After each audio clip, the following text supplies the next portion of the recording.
Hey guys, welcome to Smack Talk Wrestling Reviews. I am your host, Boise, and this is the SmackDown Live review. So just like every other week, we look at every segment on SmackDown and we grade it out of 5 stars.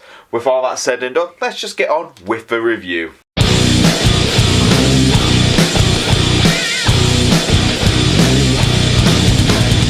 So we started off SmackDown Live with Charlotte Flair, and she was pretty much stating that she is able, willing and ready to take on Ronda Rousey at WrestleMania. This is all a promo, a great heel promo, may I just add, to the Becky Lynch Ronda Rousey situation. Becky obviously being suspended the night before on Raw because she refused to get medically cleared, and 2, she smacked Stephanie McMahon across the face, which was always good. But yeah, everyone is wanting that WrestleMania moment, and Charlotte trolling the fans. She's there going, well, if Becky can't do it, why can't I? And then the next thing we notice is Charlotte's pointing at the sign, and who comes down? None other than the man herself, the Stone Cold Steve Austin of the modern women's era, Becky Lynch. That's right, I have to play the Stone Cold music now every time I talk about Becky, because she is the new Stone Cold Steve Austin. And I'll tell you something, brother, she is an awesome new Stone Cold Steve Austin. There you go, But yes, Becky and Charlotte, they get into a face-to-face. Triple H comes out reminding Becky she is suspended and tells her to go home. Until she's medically cleared, she's not allowed in a ring. Becky Lynch pretty much goes, oh, how's Steph, after I punched her in the face. And obviously that goated Triple H. It was a great back and forth promo. Triple H cut a Steven heel promo against her, talking about how she's not actually injured, but she's using this injury as an excuse, and that she's trying to get a sympathy vote from the WWE Universe. Becky just smirks it off and nothing else but slaps the hell out of Triple H. She gets kicked out of the building after that. Great segment, really adding more and more eyes on Becky Lynch. She is the biggest superstar on SmackDown and on Raw. She is a huge name right now, and she's using this momentum perfectly. WWE are creating a great fan support for Becky Lynch while doing this. So I'm going to give this, I think it was a better segment than what we got with Stephanie. It's a good continuation from that, but I think it was better with Triple H and Charlotte, especially when Charlotte was kicked out of her ring by Triple H telling her to go backstage. So I'm going to give this a solid, I'm going to give this a 4 out of 5 star. Great opening. Next up we had the tag team match of Karl Anderson, Luke Gallows taking on the new team of Shinsuke Nakamura and Rusev. This all started after the R-Truth incident last week, where R-Truth was beaten by both Rusev and Nakamura after they both lost their US title matches against R-Truth. WWE.com exclusive. Karl Anderson and Luke Gallows challenged Rusev and Nakamura to a match because they're friends with R-Truth. So, how was the match? The match itself was very, very basic. Luke Gallows and Karl Anderson are one of the best tag teams in WWE. And they just, even when they're in this type of match where they have to job out, and it was a job out kind of match, where you could see straight away they weren't going to win, they were going to lose and help this new team get some momentum. But they still looked really good in the ring. But Rusev and Nakamura, yeah, it's interesting, there's potential in this tag team, but let's be honest, both guys could go over to Raw and have a great singles run over there, I think, right now, because Raw is quite flat for singles competitors, while SmackDown is full on both the tag team division and singles competitors. And these two are kind of getting, being pushed into a tag team because they don't know what to do with them as singles competitors.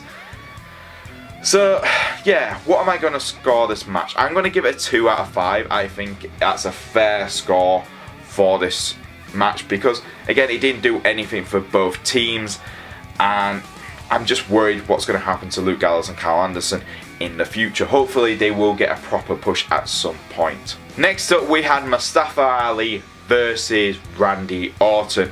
I really enjoyed this match from start to finish. It's a classic wrestling type of match, mainly because it's your veteran wrestler taking on a new up-and-comer, really disrespecting him from the start. They going, I don't even care who his name is, I'm just going to beat him, get some momentum going into whatever, you know, next stages. And that's what it was. Randy Orton going in going, don't care who this guy is, I'm going to get momentum, I'm going to Elimination Chamber. And it was a brilliant match. Mustafa Ali was on top gear from start to finish. He didn't allow Randy Orton any time to breathe. Randy Orton's selling and body language and facial expressions were just absolutely on point. You could see his mind turning from overconfidence to I have to watch myself with this guy because he could get the victory. And that's what it was. It was Mustafa Ali had a few opportunities. There was a bit where he did it looked like Randy Orton was going for the RKO. Mustafa Ali converted that into a DDT, tornado DDT, sorry, from the top buckle, and almost got the victory. That was a great momentum mover there. The crowd were behind Mustafa Ali from start to this match. One thing I do want to talk about quickly in this segment with Mustafa Ali is his entrance. I've said this on in his WrestleMania, but it's just a really cool entrance. I like the LCD lights and everything. He reminds me of like Sub-Zero mixed with Iron Man kind of thing. And I again, it was on. I saw a bit of it online, and it just looks so good every time he comes on into the ring. But Randy Orton was just brilliant. This is a guy who's a veteran hit, and either way, this match, whoever won, it was a great show for both of them. Randy Orton did get the victory with an RKO, but who came out from the back? None other than Samoa Joe, and he was leaving a message for both men. He took out Ali, he took out Randy Orton, and he cut a quick promo reminding everyone what he's going to do at Elimination Chamber. And it's that thing is, you're not stuck here, I'm not stuck here with you. You guys are stuck in the Elimination Chamber with Samoa Joe. Daniel Bryan comes out, and Samoa Joe and Daniel Bryan have a face-to-face really quickly while they're walking up the ramp. Rollins is with Daniel Bryan, and it's that that could be really interesting. I was going to give a match a 2.5 out of 3, but with a Samoa Joe attack and a quick promo afterwards, I have to give it a 3 out of 5 star. It just really upped the match itself. The match itself was fantastic, but that extra bit with Samoa Joe was brilliant. Next up, we had the Daniel Bryan promo. It was a typical heel diet. And I say this because it was interesting in two ways. Because he's in his home state of Washington. Daniel Bryan is still a massive figure over there in that state, and they do not want to boo him. No matter what he says, they weren't going to boo Daniel Bryan in his home state. So Daniel Bryan used that, and it was great to see. He stated that Washington is like him. They evolved. They know that he needs to protect the planet, and Washington realised that. But because he's the WWE champion, he has to talk to a global audience, not just the people who are already enlightened like they are in Washington, but the rest of the world, which is less enlightened. An arrogant heel promo, but the crowd were just like yes chants and everything. They had the yes movements, dead signs in the background. They are fully supporting Daniel Bryan over there. There was Roland cut a bit of a promo as well, talking about the book series with Daniel Bryan and all this, and he's not there as the muscle, he's there because he's Daniel Bryan's friend. And someone wanted it, and Daniel goes, how dare you want my friend Roland? He's trying to talk right now. I was like, oh, that's really good. I absolutely loved that.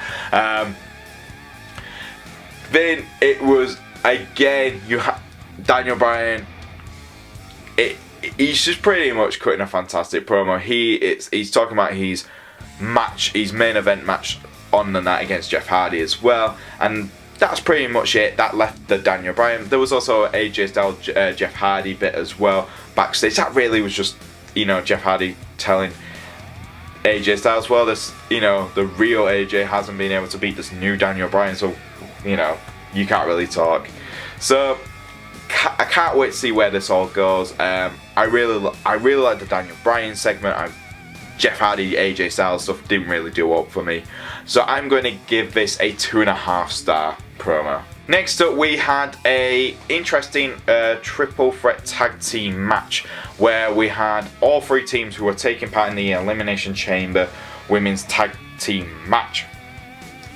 So we had the IIconics, Mandy Rose and Sonya Deville, taking on the new team of Naomi and Carmella. So they're the only babyface team apart from Bayley and Sasha Banks, I think, who are in the Elimination Chamber. So all other teams, the other 4 teams in that, are all heels. Interesting. Will be interesting. I think this is going to, you know, this match wasn't anything special. It was very basic. A lot of it was outside the ring, and it was mostly Naomi and Mandy Rose's storyline. The IIconics were barely in it. They had a bit of it in it, but the thing which really affected this match more than anything. Now, I don't mind it not being the best, smoothest tag team match, and I don't mind it, you know, half of it involving a storyline which is continuing into this. The thing which really kind of put off this match and affected it the most was that there was commercial breaks. There was a long commercial break during the match, and we had to get a lot of clips during the commercial break when we returned. So it really affected the momentum, because you're trying to watch the match, but you're also trying to see what happened during the break, and it did take away from the match a lot. Mandy Rose and Sonya Deville did get the victory. That's given them more momentum going into Elimination Chamber.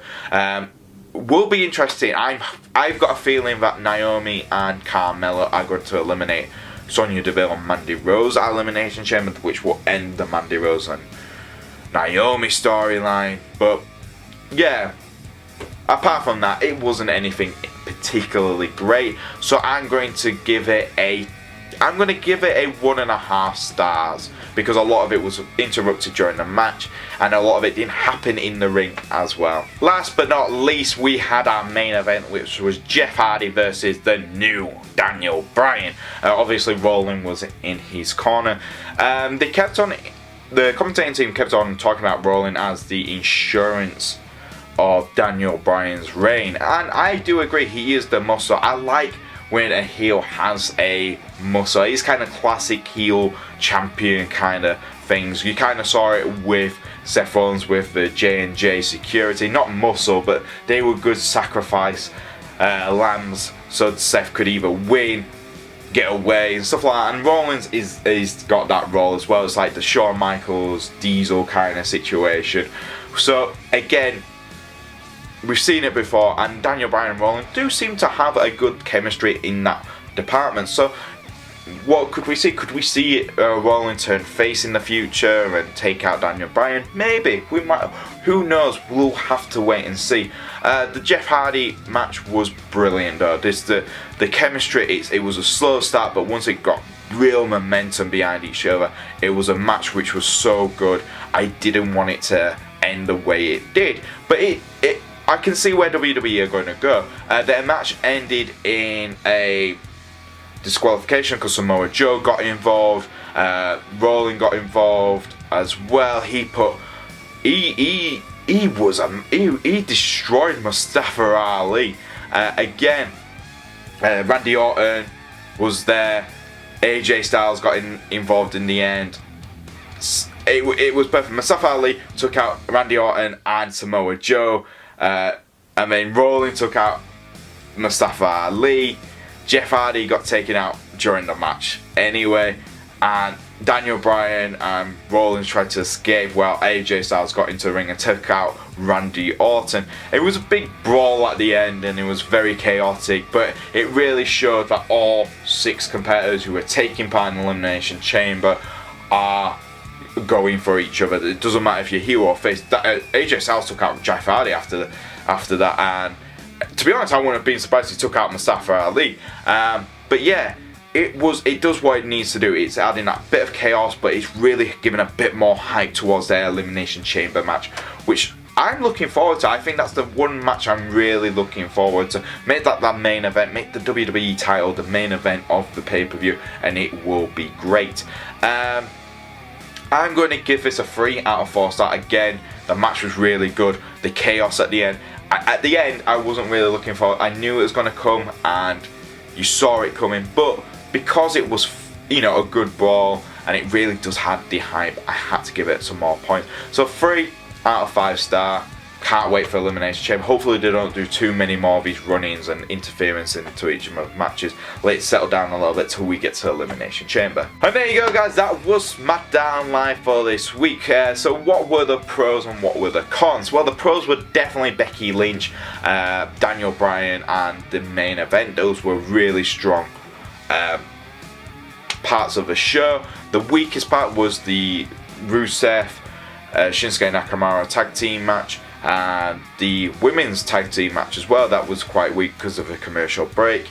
And people complained that the SmackDown show was weaker than Raw's this week. I don't think it was. I think SmackDown was better. The matches were better on SmackDown, but people complained there was too many promos on SmackDown. SmackDown is an hour shorter, and they have to put the promos in when they can. Because let's be honest, they got 2 weeks to Elimination Chamber, so they're going to use it as best they can. If this is going to be a promo heavy week, then I will take it, but the matches were still better than what we got on Raw.